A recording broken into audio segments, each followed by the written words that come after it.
Hello and welcome to Business Today Television. I am Siddharth Zarabi, and with me now is the Managing Director of Indraprastha Gas Ltd, Kamal Kishore Chatiwal. Welcome to Business Today Television. Let me begin by asking you to tell our viewers and take them through the key highlights of your second quarter performance. Yeah, if you see the key highlights, we have clocked a revenue of 3804 crores and sales volume is around 8.3 MMSCMD and the total in MMSCM terms is 764. Now, EBITDA is at 656 and profit after tax is at 535, which is an increase of 29% as compared to the last year's Q2. And profit before tax is 686 as compared to 543 in the Q2 of last year. EBITDA per SCM is at 8.6 as compared to 7.09 of last year, which is an increase of around 21%. What led to the profitability in this quarter? What contributed to that? So the major contribution, as you know, has been the reduction in the gas price. So that has reduced our input cost. And if you see the turnover, so those numbers are slightly down, and that is because of the reduction in gas price. And the input cost going down has been the major reason. Plus, we have been able to increase our volumes, although by 3%.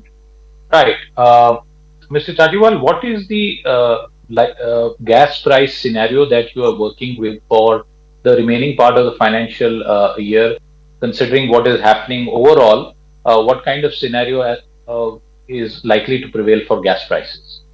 So, if you know, we have APM allocation, plus we have some long-term and medium-term contracts, and we don't have any spot contracts. Some volumes of high-pressure, high-temperature gas. So, more or less, our portfolio is not that volatile because since we have tied up long-term volumes, so that has been the reason that APM we are getting around 88% of our volumes in CNG PNG segment, and overall it is around 80%. And balance is short term, medium term, and long term volumes. So there is not much volatility in our input gas cost. However, if there is any spike in global gas prices, so we may see some impact. And our the gases are linked to both Henry Hub as well as crude.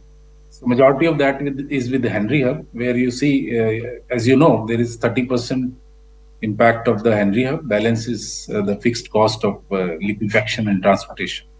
All right. What about volume? We saw CNG volumes grow almost 3%, while PNG volumes declined by 2%. What do you expect on this front in the remaining quarters? Actually, see, if you analyze the PNG volumes, so there has been some decrease in the commercial segment. Now that was mainly because of the increase in the gas cost. So some of our customers have shifted to alternate fuel like propane. But now gas has again become competitive. So we expect the commercial and industrial customers to come back, and those volumes and domestic is growing at around 20%. And CNG volumes we see an uptick, and we should clock around 8 to 9% growth there. Okay. CNG is distribution is sort of significant, almost 75% of your portfolio, and you have a massive network that is spreading. I want to ask you about another alternative technology that is catching on, which is electric vehicles. On a Yes. medium to long term scenario, what is the likely impact going to be? You see, our view is that within the city, we have to tackle pollution issues. So within the city, intercity, as you call, so that will be the driven mostly by electric. Now, here I am talking about the public transport. But interstate as well as the satellite town, if you compare to Delhi, the satellite town as well as the interstate of Delhi would be catered by CNG. Interstate, the buses would be running on EV. So that we feel would be the strategy going forward. Plus the long distance, if you see long distance trucking, where the presently it is being catered by diesel. So there we see that gas has a role to play in the form of LNG. And that is one area that we are confident that that will pick up. And we ourselves are setting up quite a few stations of LNG on the, especially on the Golden Quadrilateral. Uh, can you elaborate on the number of LNG stations and by when the rollouts are expected to take place? So we already have one station. So that is presently dispensing LCNG, liquefied CNG.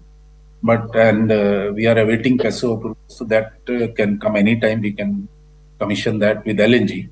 Plus three more we have awarded, so that in another 1 year time that will be there. Plus seven more. So total 10 we have targeted on the GQ of Delhi to Mumbai GQ. So we are targeting a number of around 10. Okay. 10 LNG Uh, stations.